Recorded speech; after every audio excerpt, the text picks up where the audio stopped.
G'day my friends, how are you? So I've got this Ryefield models Abrams finished, and it's a hard build, I tell you that. So it's just this one here, it's their latest battle tank. So the Sep V3, so that would be the most modern version of the Abrams, I believe. And my god, it was a difficult build. Well, it wasn't that difficult, it was just a lot of components you got to build up and stuff, but I've got it pretty much completed. I just got to do a couple of little things to put in this back thing here. So I'm going to paint them up separately, I suppose. Got that big radar thing there, whatever that is. And there's just so much heck on it. I put on these side extra parts as well, which is really cool. But very, very, very detailed little kit. I really like it. So you got this little machine gun set up here, which is cool. It's got windows at the front and stuff. I've just got them sealed up so I can paint it. But look at this 50 cal. It's really cool. And then you've got the sighting systems there.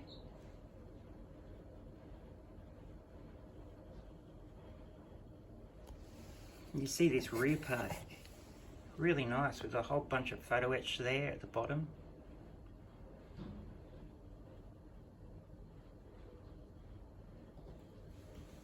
This is just, I've painted this black because to get the side skirts on, I wanted to have that pre-primed black under there. But those side skirts went on very well, but they are a mission to build in themselves. You got all this photo etch along the side too. Sort of bolts, photo etches and stuff. But it just fits together so well. It's very complicated, but it fits together very well. With all these new computer CAD designs and stuff, they do fit together very well.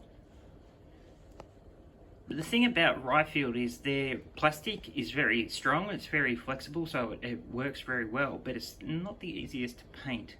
So I do like to add a little bit of texture to it. That for one makes it easier to paint. It's you know, it sits to that surface a lot better, but it just adds a little bit of variation too. And there's zero interior, but it did take a while to build, and you just all the little photo etch details, like that light there is really cool. These back plates are really good. Just a really damn good kit. I highly recommend it. But it took me a couple of weeks to build it up. And this is my other Ryefield model that I'm working on. Nearly got it finished now. Just doing the details still. It's two really nice kits by Ryefield. It's coming out really nice, but this turret, once it's on, it's stuck on. It's got little clips on it. So I just got a few more little details to go, and then we'll do some oil, you know, to bring out more of the detail. Really cool kit. Alright my friends, they're my Ryefield kits I'm working on. I'll speak to you again very soon.